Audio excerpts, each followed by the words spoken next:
പെരുങ്ങോട്ടുകര കാനാടിക്കാവ് ശ്രീ വിഷ്ണുമായ സ്വാമി ക്ഷേത്രത്തിന് കീഴിലുള്ള കാനാടിക്കാവ് ചാരിറ്റബിൾ ട്രസ്റ്റിന്റെ സ്വാന്തനം പദ്ധതിക്ക് തുടക്കം കുറിച്ചു.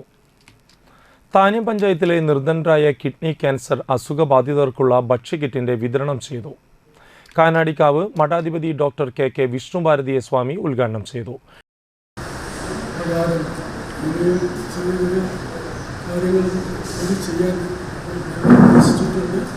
ഇവരെല്ലാം ഈശ്വരനോട് സർവേശ്വരോട് പ്രാർത്ഥിച്ച് ഈ സംരംഭം വിജയിക്കാൻ വേണ്ടി എല്ലാവരും ഈശ്വരനോട് പ്രാർത്ഥിച്ചുകൊണ്ട് സർവേശ്വരോട് പ്രാർത്ഥിച്ചുകൊണ്ട് പ്രാർത്ഥിക്കുന്നതിന് പറഞ്ഞുകൊണ്ട് എൻ്റെ ഈ വലിയ വാക്കുകൾ അവസാനിപ്പിക്കുന്നു.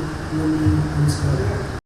ട്രസ്റ്റ് മെമ്പർമാരായ സൈജു കാനാടി, കൃഷ്ണരാജ് കാനാടി, ശ്രീകൃഷ്ണൻ കാനാടി, പഞ്ചായത്ത് പ്രസിഡന്റ് ശുഭ സുരേഷ്, മെമ്പർമാരായ CL ജോയ്, സിജോ പുലിക്കോട്ടിൽ, മീന സുനിൽ, ഷീജ സദാനന്ദൻ എന്നിവർ സംസാരിച്ചു. താന്യം പഞ്ചായത്തിലെ 18 വാർഡുകളിൽ നിന്നായി 50ഓളം ഗുണഭോക്താക്കൾ പങ്കെടുത്തു.